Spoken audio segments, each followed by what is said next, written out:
Hello and welcome to Hidden Shadows of the Secret Chamber, a movie review podcast of all things kung fu, action, and more. For first-time listeners, we are a secret organization of assassins, martial artists, those guys in the movies who get bullied at the beginning of the movie, learn to fight, and make a triumphant comeback at the end. We partnered together with three lads that are now honorary shadows named Alex, Con, and Nikonsi.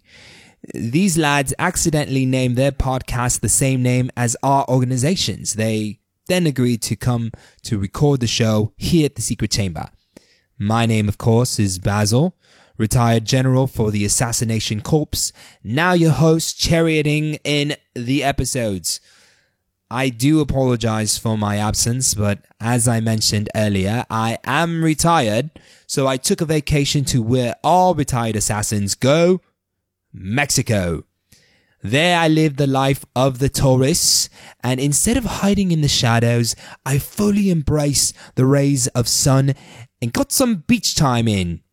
Now I'm back, refreshed, in bronze like a Greek god. Let's get into the movie, shall we? The boys, through our portal magic, remotely recorded the movie Hobbs and Shaw. The fast-action, bromantic, pun-filled movie is enough to give your brain that cheat meal it craves all week. And by cheat meal, of course, I mean fat-filled, lacking any nutritional value whatsoever, and I think you might lose a few brain cells on this one, lads. Snarky comments aside, I might add that even Alex enjoyed this film, which is saying a lot provided that he threw up after all the Fast and the Furious films. Right there in the theater. For everyone to see. Anyway, enjoy the show, lads. Hi, mate. Can you put some aloe vera on my shoulders? Oh, yes. Yes, that's the business. Do Greek gods burn this badly?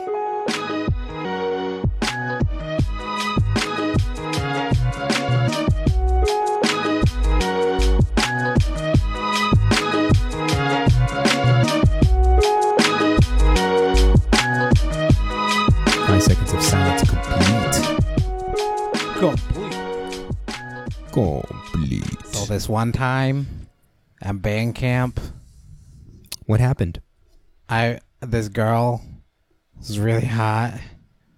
She's never seen a penis before, and so I started just stroking my trombone like a tromboner. Okay. And then and then I showed her my penis. That didn't happen. You know what? We all know that didn't happen.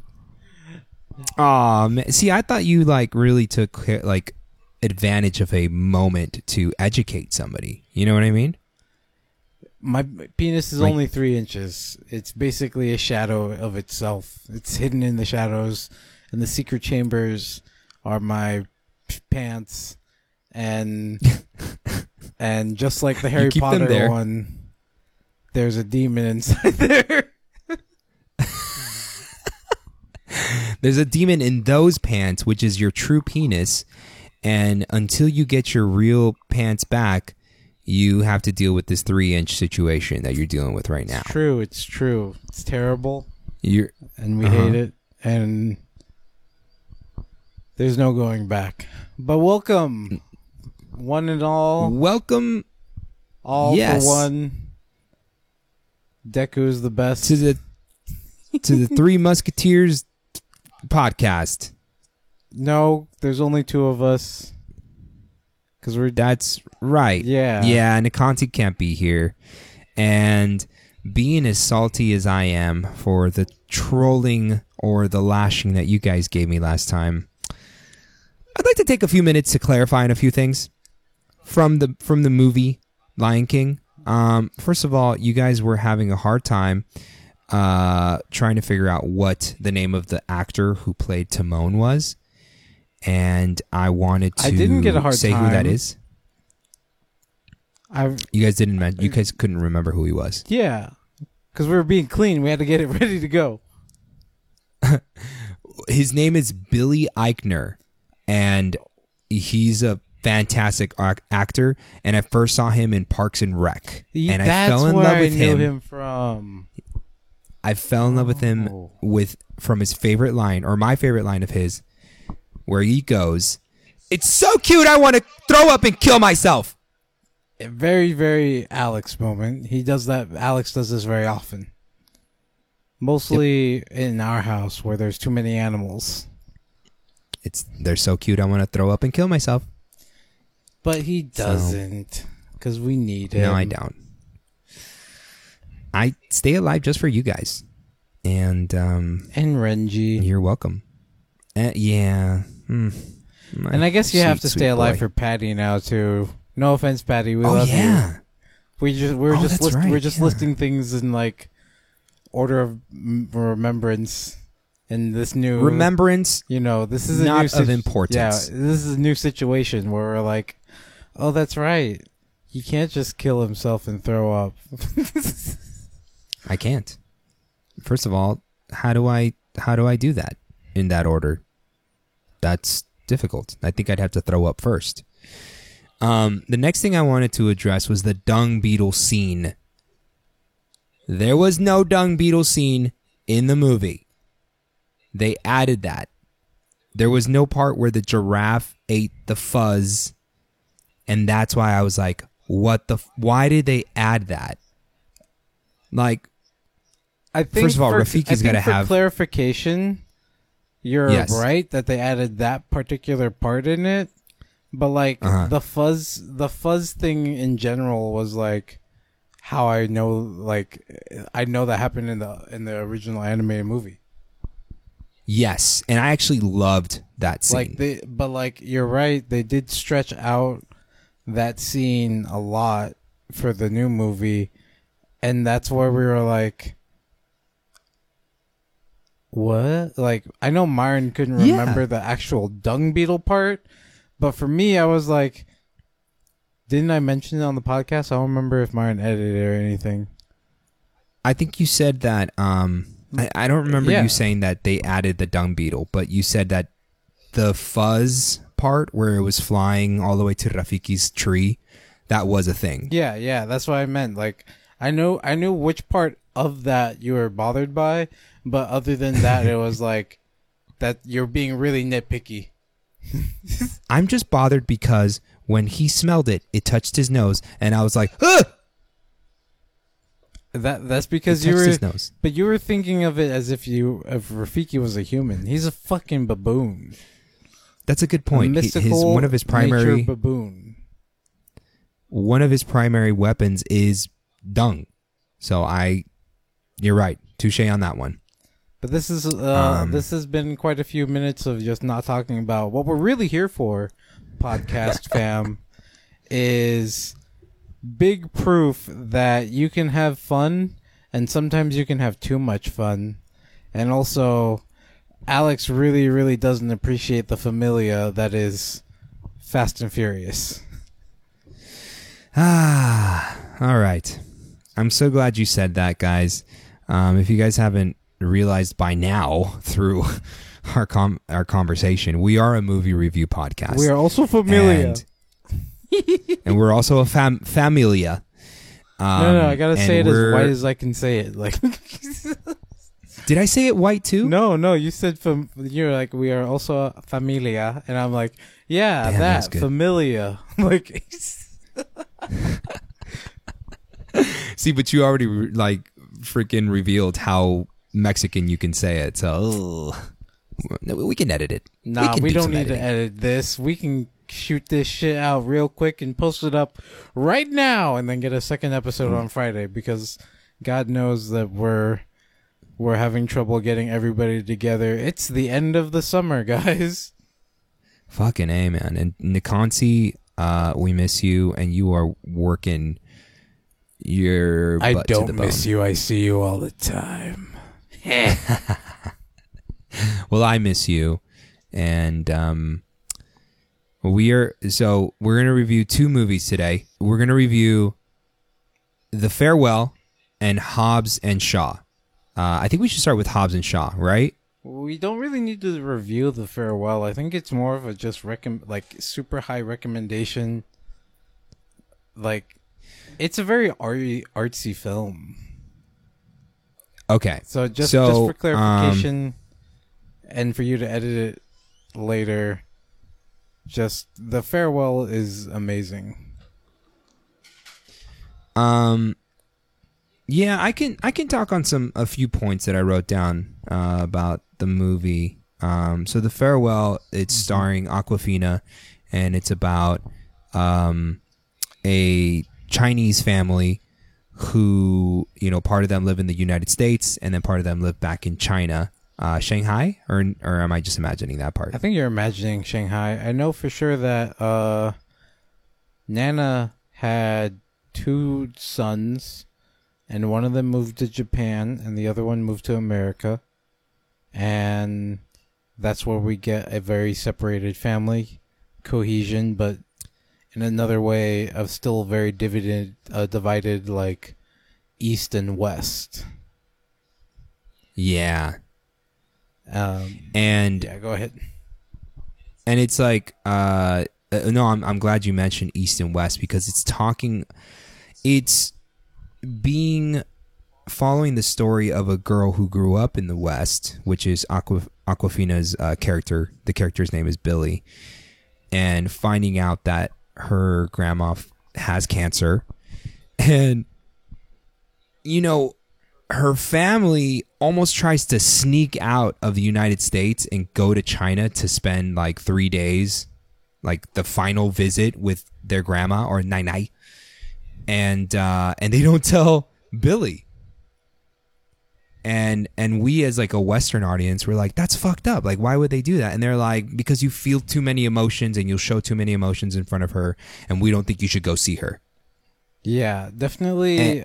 Right? From like the Western culture, we are much more, in this particular instance, a very different kind of emotional. And they really spend a lot of time at the beginning of the movie setting you up for this, where Billy, she left China around like 6 or so, and not including actual numbers, Awkwafina in this movie, Billy, is like in her like early 30s or so. So she's essentially been raised on Western culture. Like, they even show her going to a couple of different parties and just being asked about America and different points in the movie when she goes to like the airport and some other stuff. Yeah, she's 100% Americanized, right? Yeah. I think that's the point that you're trying to make. Yeah. And so her family is basically like, we're not going to tell your grandma.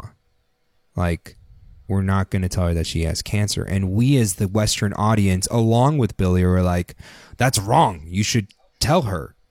You know what I mean? That's fucked up. Like, why wouldn't you tell somebody that they're dying? And the family really seems evil. They seem heartless and cold. I wouldn't say throughout evil. the whole movie. I'd say that they're more set up to be more of the antagonists. Not necessarily evil, but in the way that the movie is directed, you're definitely still stuck in the Western mindset at the beginning of the movie, and then without spending too much time on talking about The Farewell, about halfway through the movie, for me, you finally start getting you finally start understanding why they're setting it up this way, why they don't want to tell the grandma that she's not going to make it, or that who knows what other kind of treatments and whatnot are available. Because I guess in Eastern culture, they just don't usually, I wouldn't be surprised, because in Western culture alone, you can't afford getting cancer treatment, you know? Yeah, and when I say evil, I just mean it in kind of an exaggerated way. But no, I know. I was just defending the fact that before our audience realizes there might be a villain. Like, no. This movie is much more of a heartfelt indie movie. Yeah, I agree. And like you were saying, they slowly start to reveal to you and to Billy. You're kind of taking this journey with Billy. Why they're keeping it a secret from their grandma, and why in Eastern philosophy, that is the selfless thing to do, to carry the burden of the knowledge that your loved one is going to die for them. Allow them to continue living without this knowledge and shoulder the burden for them. And they said that like the Western philosophy is very selfish because you almost abandon them. You tell them that your loved one is going to die so that you don't have to carry it anymore. And they have to carry it and shoulder it. Yeah, you're going to be there for them. When they finally bring up that topic, the movie feels even more artsy because right? That kind of particular topic comes up all the time in different ways throughout tons of different culture. The idea of, is it selfless to carry that weight, or is it selfish to let other people help you carry the weight? And that burden of knowledge. And what I like is that it doesn't definitively answer that question. It doesn't say, yes, the way that they did it is right, and the way that Western philosophy is wrong. No, because they showed how living that way can also be negative, can also have a negative impact on your family life. Right. So I loved it because at the same time, you know, you got those two philosophies and it's just making you think, and it's making you wonder, but at the same time you felt the effort and the togetherness that the family took part in to help their Nai. It was very cathartic too, to reach the end of the journey by the movie, and just there is no right way to do anything. You know, you do have to make your own decision on how things are going to go, which is what happens to Billy. She eventually they eventually told Nai, like, you have cancer, but we can do things. Right. They told her, like, because she stayed, like, she ended up living like 6 years, according to the movie. I think was this based on a true story? I don't remember that. It's been a little while. It's been a while since we've seen it, and it was really, really good. So go see that movie. Yes. I don't think we spoiled anything really, because it was more of an indie journey, anyways. You guys will love it. The only thing that I will say, final thoughts on this movie, is I get why we had to go through Crazy Rich Asians to get to this movie. I understand. Yeah, because right, Crazy Rich Asians, like, there's some things in that movie that you just don't care for if you're not into rom-coms, but it also very clearly helped pave the way for, like, why aren't there Asian people in cinema? Why aren't there why aren't there more Mexican people in cinema? Yeah, like, exactly. Why? So yeah, without being a movie about kung fu or narcos, you know. Why aren't there more regular black people? Oh wait, now we already got them. We got some more new regular African American people, just black people movies. Like, thank you, Donald Glover. Like, Sorry to Bother You is on Hulu, and I think we reviewed it. But if we didn't, and you happen to have Hulu, no, we did. Okay, we reviewed it, and so go check it out on Hulu. That movie is absolutely fucking hilarious and bonkers and surreal. It's so great. No, I agree. And again, it's like the life of just a regular black dude who's not a rapper, who's not a gangster. He's just a dude trying to get working at a retail job, trying to trying to do right, trying to get more. He's hungry, but like eventually he's not hungry. Yeah. All of that said and done. Okay. You know what you should be here for. We know what you should be here for. It's for one of the end of summer blockbusters, and Alex looks very upset that he didn't enjoy it nearly as much. And I know it's because he saw it with him by himself or with Patty and not with me. If you had seen how giddy I was, you would have been having so much more fun, Alex. I know it. I was just like, oh shit, oh. There's a and that's when all the freaking one-liners were happening. Jesus Christ.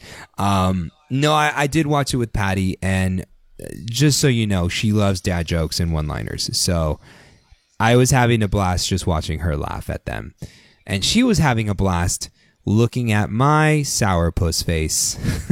He was so upset, and I wasn't even there.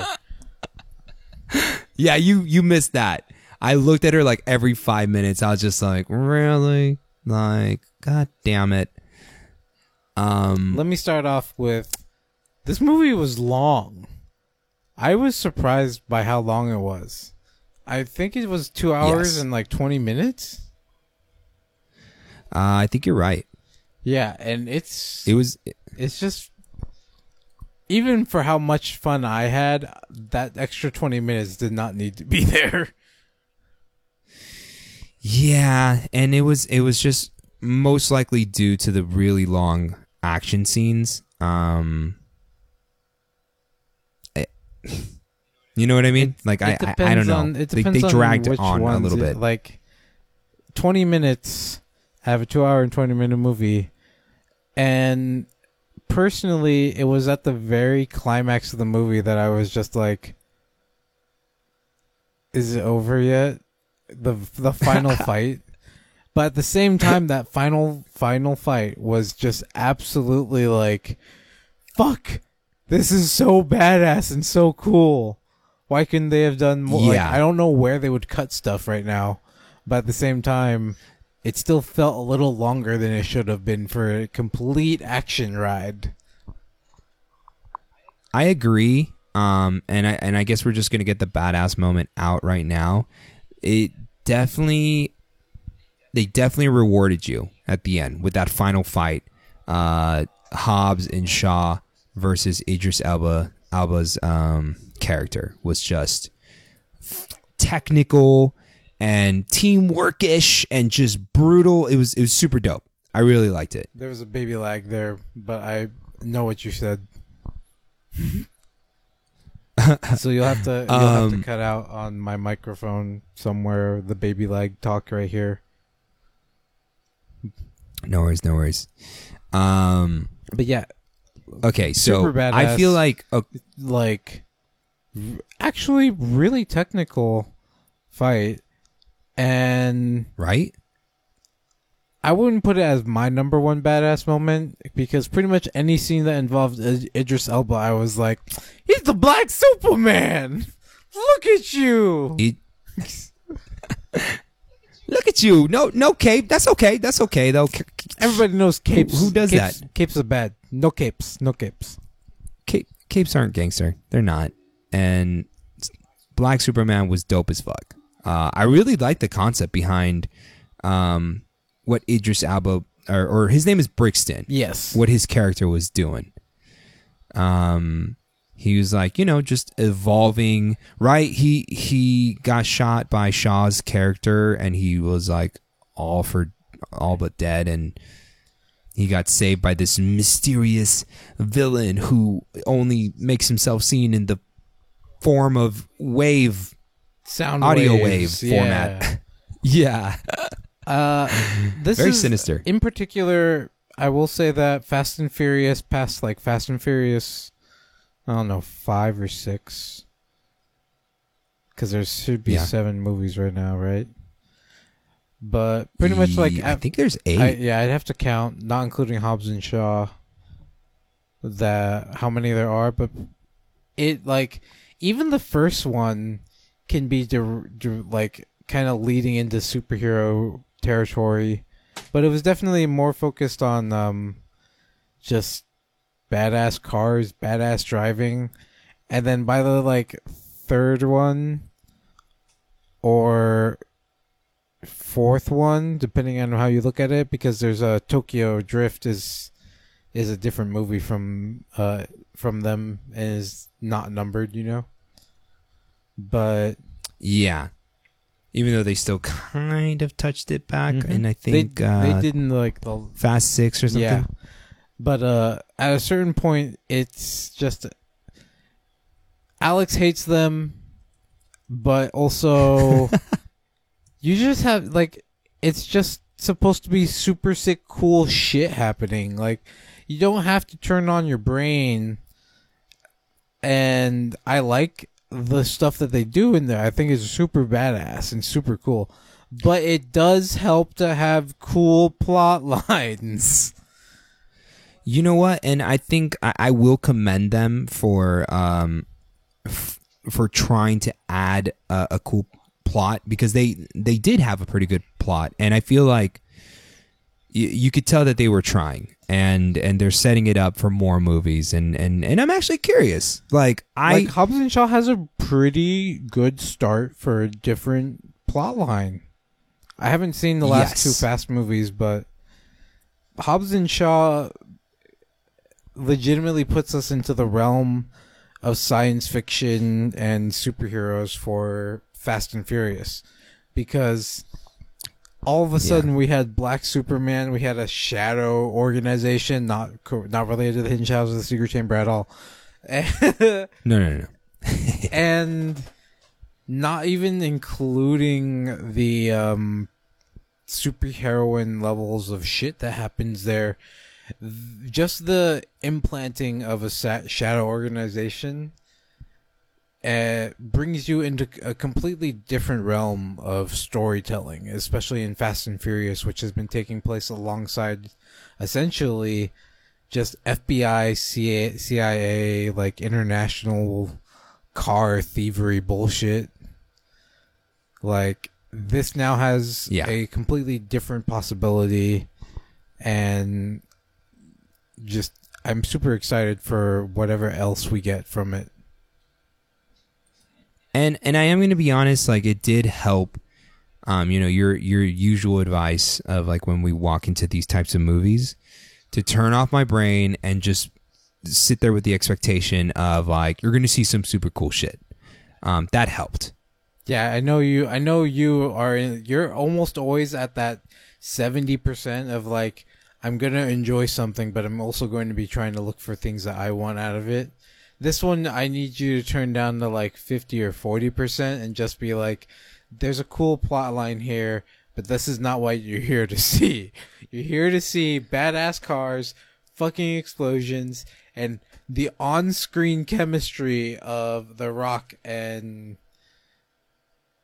Jason Statham. I'm like Jason, and I got stuck on Statham, and I was just thinking of our Jason and our hilarious Jason Taylor. Yeah, and I was like, our hilarious, very amazing interpretations of Jason. Someday he'll be here.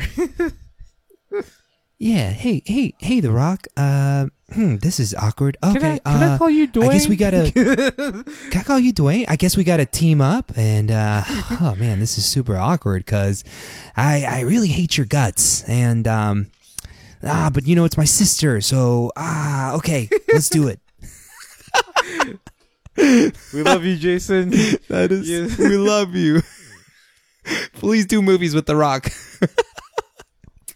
Speaking I think that would be better. Badass though, the whole fucking movie was filled with badass moments, and that's why I was leading into this with, you don't really need your brain on to get enjoyment out of all the badass moments. Okay, tell me a moment. One in particular It's kind I'm having trouble setting up the scene right now, but it was Shaw's sister, played by insert name here. Oh, I'll tell you right now. I actually have the cast pulled Yeah, I up, figured. which is the nice thing about it. So the sister's name is Hattie Shaw and is played by Vanessa Kirby. So Vanessa Kirby's Hattie Shaw. She, I'm trying to remember which part in the movie, because the movie now looking back on it, it was really long. It didn't feel long until that last 20 minutes. Okay, so she was pretty badass when, like, in the beginning, right? When she was the SWAT team, straight up went badass in the opening scene, and I was like, "That's dope." But the thing that I'm trying to remember was, I think it was closer to the end of the movie, the like second act of the movie, if you will, where she does some sort of crazy takedown. Yeah, it'd be near the end. Was she on Hawaii? It was near the end of the second half, it was near the end of the second act. The second act in my brain being when they assaulted the base for the extraction device. Oh, right. Yes. Because honestly, the final act of the movie, which is also the shortest act in the movie, all took place on Samoa. Like, that was a lot of the movie, actually. But yeah, I think they did a great job of not objectifying her and really making her an important piece, right, to the teamwork between Hobbs and Shaw. I don't think she was I felt like the way that they shot her, it wasn't objectifying her. However, it was still kind of leaning into the really, really. I think it was more for the comedy effect of I'm Dwayne The Rock fucking Johnson, and I'm into Shaw's sister. Fuck me. I really felt that comedy effect, and that's the difference of the way they were shooting her, and but I can't remember the scene entirely right now, so this badass moment is bad.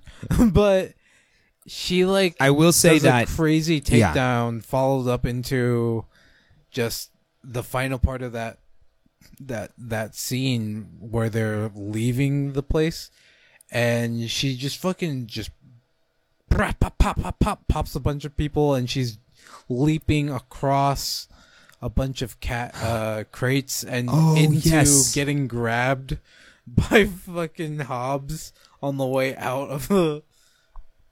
Actually, I know. Yes, they were trying to escape their lab, their facility, and Shaw and Hobbs were on the getaway vehicle, and she already got the device to extract the nanobots, poison or whatever, the virus, nanobots. Not Iron Man's nanobots. These are bad ones. They're bad boys, and she jumped up on those crates and was just full on sprinting and jumping the gaps in between them and keeping up with the car at the same time so that she can time it right and jump into the getaway vehicle. That was super dope. I agree. Super, super badass. Again, this whole movie was fucking badass, honestly. I loved this movie. I had so much fun. I got a moment. A badass moment? Or are we just doing the movie in reverse and talking about the movie and giving some what the fuck moments? Because we got some structure here. I was it was the first chase scene where Hobbs and Shaw encountered Brixton, and Brixton was chasing them down on the truck. I'm sorry, on his dope motorcycle, his cheaty as fuck motorcycle. And super dope, and they outmaneuver him. They were trying to outmaneuver him the entire time, but Brixton was keeping up the entire time. And at some point, they threw Brixton at a fucking semi, and he gets up, and with the same reaction I might have if I missed a cup at the beginning of a game of beer pong, he was just like, ah, dang it. And like after he took off his helmet, like, not even a big deal, boys. We still got 10 cups. They got 10 cups.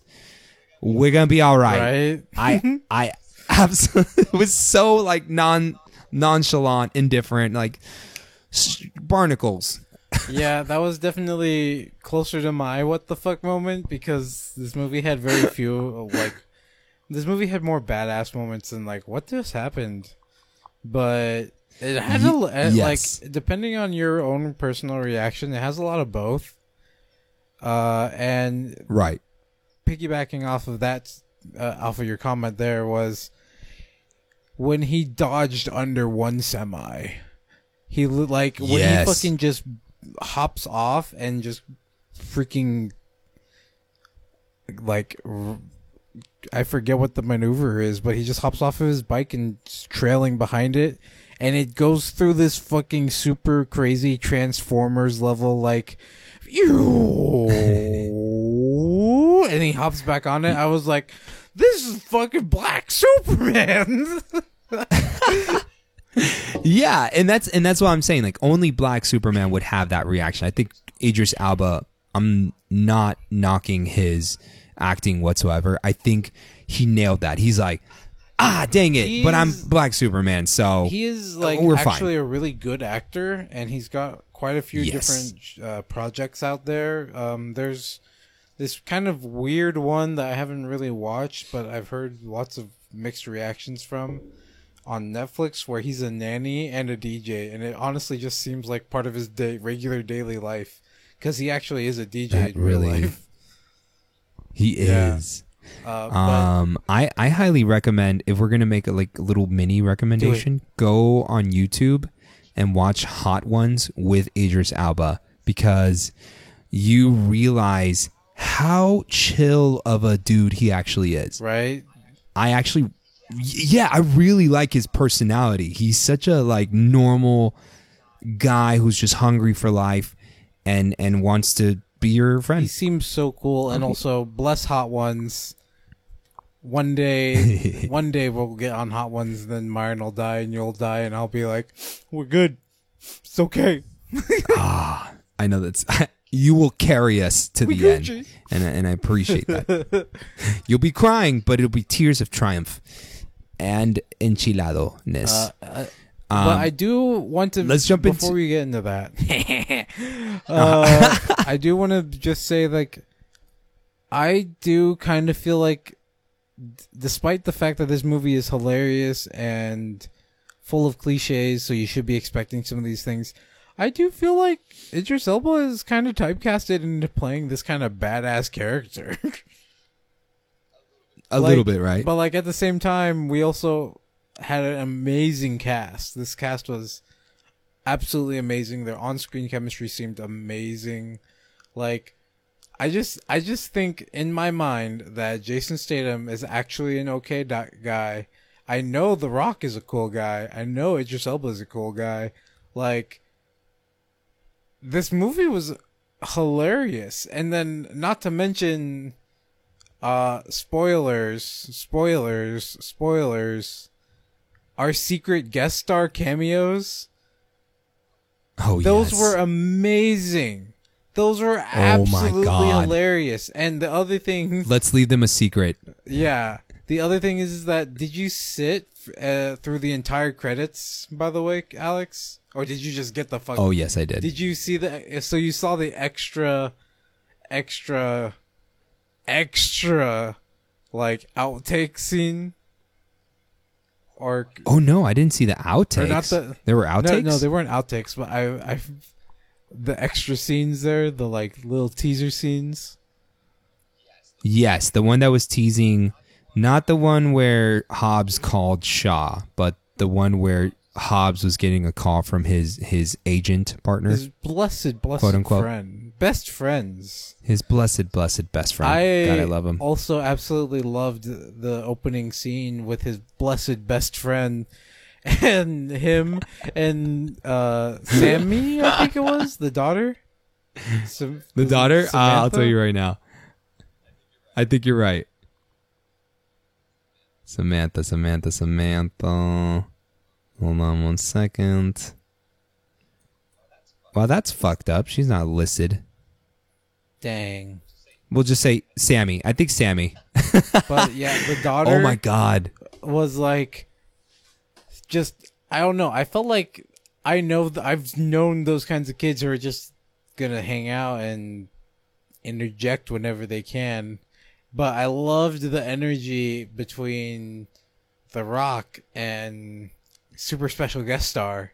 Like, yes, it was just, and we're keeping him a secret on purpose, y'all, because he definitely like stole the show. He stole that for scene, like a good. yeah. Yes. Oh my god. Like, just for that scene, he became the main actor for that scene. And then, who did his writing? Because his comedy, it was so like legions, miles better than the comedy and the bullshit banter that was going on with everybody else. Whoever wrote his shit. No. Junior, you need to see reason. His banter saying, you're talking was like next his level. Was like a 9, and I don't think that the other one-liners were less than a 6. I will give them. I will because that's a 3-level difference. That's what I'm saying. Like 5. I'm gonna give him up. No, that's your personal taste. No, that's your personal taste. But you can't agree with me that he was. You're right. In that scene, he was light years ahead, and just why didn't they get?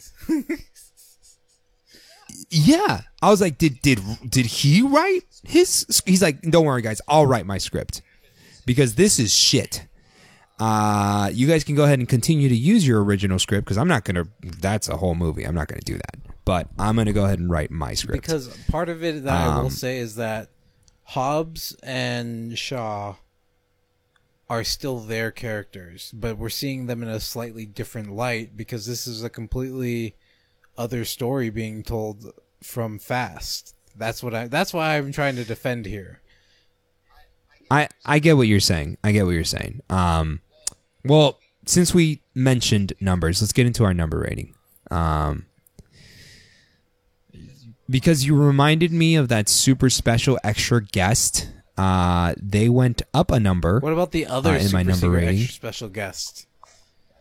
I mean, they were great, but it wasn't this level. But it was still really good. It was great and funny. You're like, what is happening here? This is silly.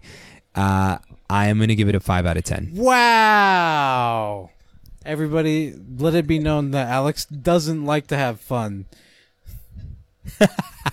Second, let it be known that Alex had too much of his brain active during this movie for too long. He needed to... That's my fault. He should have just smoked a little more and enjoyed what was an absolute fucking amazing, fun-ass ride. I actually did smoke, and I probably smoked the wrong stuff. That's probably what it was. And then he focused on the wrong thing while he smoked the wrong stuff.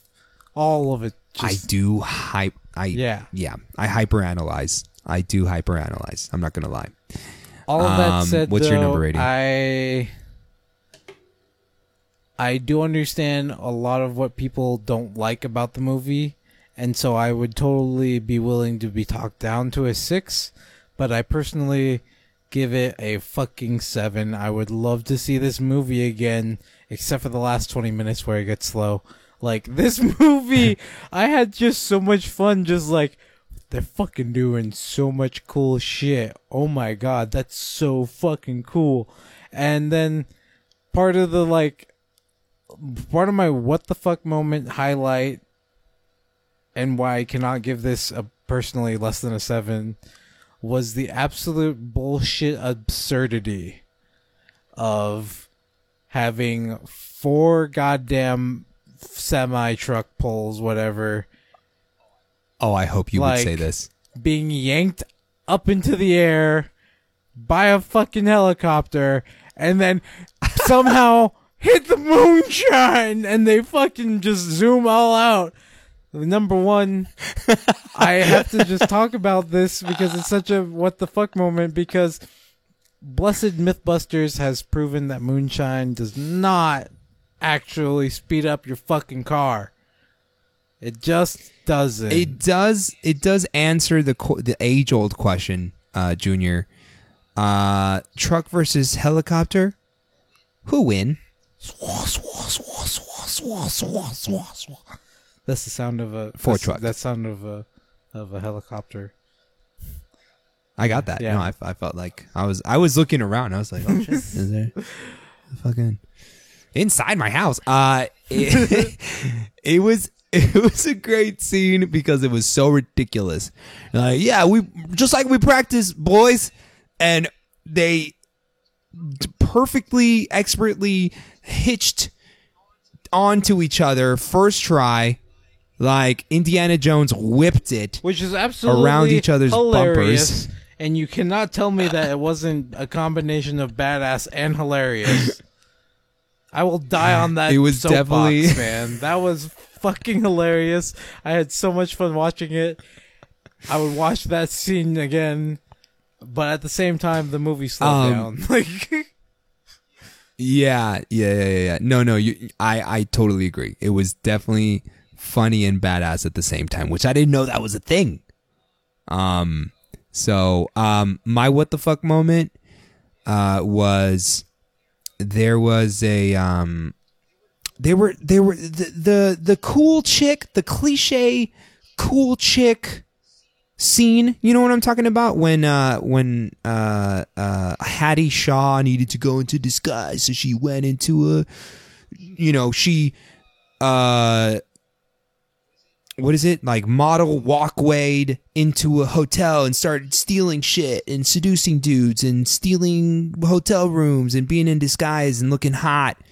That went on for and then you got the badass, the quote unquote badass girl band, rock band music playing. That was definitely too cheesy, too cliche, and does objectify Hattie Shaw. But outside of that, I mean, like, Hattie Shaw was a badass character.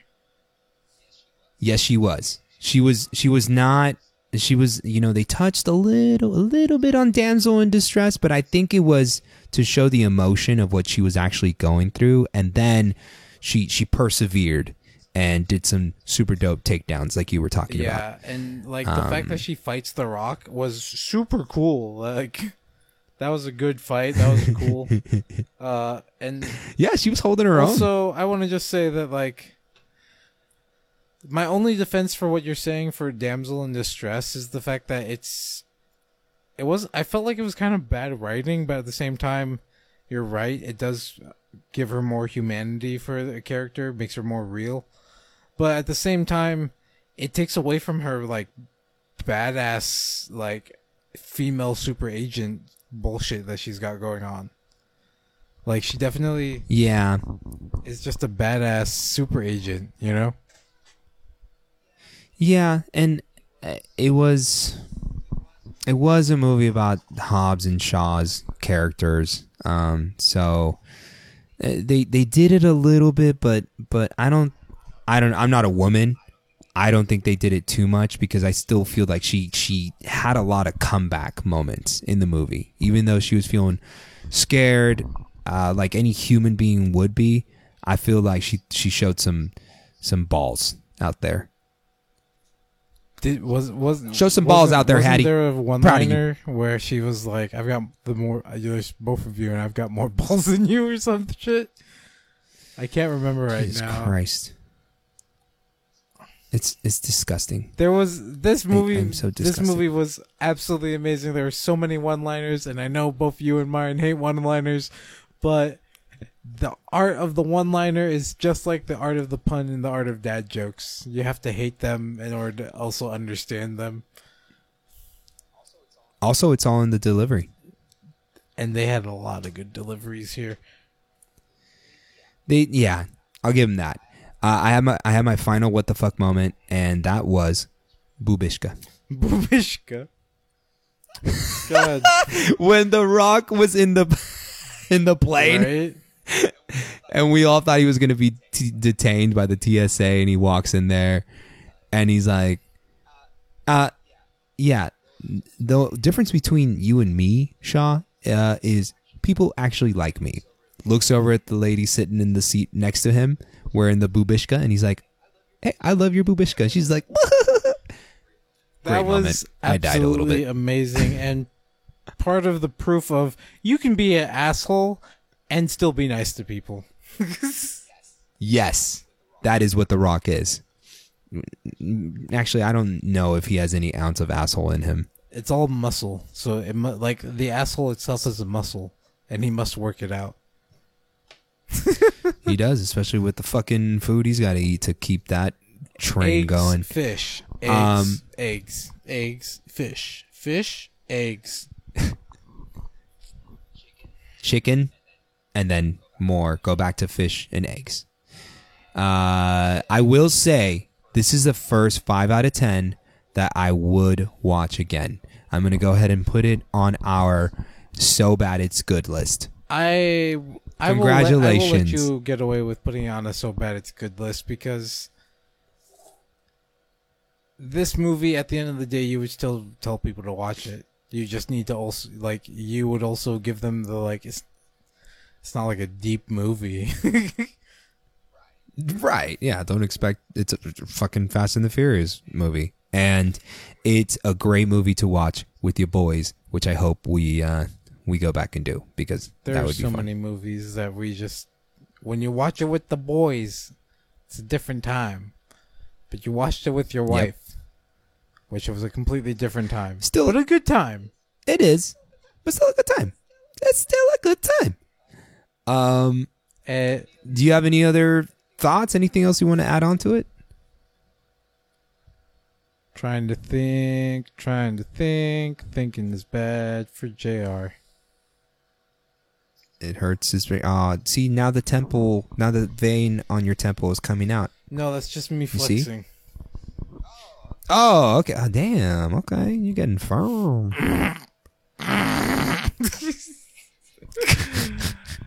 No, nothing really. It's just his gym nothing really sounds. in particular to touch on, other than it's a Fast and Furious movie. There's a lot of cool fucking vehicles in this movie. Yeah, go catch the movie. I mean, everybody's gonna catch it. It's gonna do great, and they're gonna do the next one. Here's one. They never showed guns long enough that I had to do a bullet count. They were smart. Yeah, they like the only plausible one where I was like, she didn't reload, or couldn't give them a little bit of leeway of reloading off screen kind of deal, was during the lab runaway. Like, other than that, there's like no bullets in this movie. It was really, really cool. Kind of surprising. Yeah, I until you mentioned that, I didn't notice that. And you know what? The screenwriters were ready for you. They knew you were going to walk in there. They knew I was going to be counting seat. bullets. They were distracting me with explosions. Eyes narrowed. Just concentration and focus. But no, they think they did a great job. Except they forgot that I'm autistic. And I remembered that episode of Mythbusters. And moonshine doesn't work. So, with that to close out the episode, please follow us at HSTSC33 on Instagram. Yes. Twitter. Facebook. We have a Twitter. Hidden Shadows of the Secret Chamber. Oh, we have the full name on the Facebook. And come to my stream at twitch.tv/CrazyNinjaCarve. I will occasionally... I can do it. Hold on. Twitch. I can do it. Hold on. Ready? Twitch.tv/CookieNinjaCarve.com. Damn it. You were just mumble rapping. I was. Twitch.tv/CookieNinjaCarve. It's beautiful. And then go listen to our other podcast, Sidetrack Podcast. There's going to be an episode tomorrow, which is 2 days ago for you fools who are listening to this. And also check out our other Knick-Knack show if you haven't listened to those two bonobos bonoboing out. there's great fun. tons of fun. We have other projects in the pipeline, and once again, follow me at /Cooking Ninja Carve. And then, what was the last one I was gonna say? Oh yeah, dicks. All right, that's all.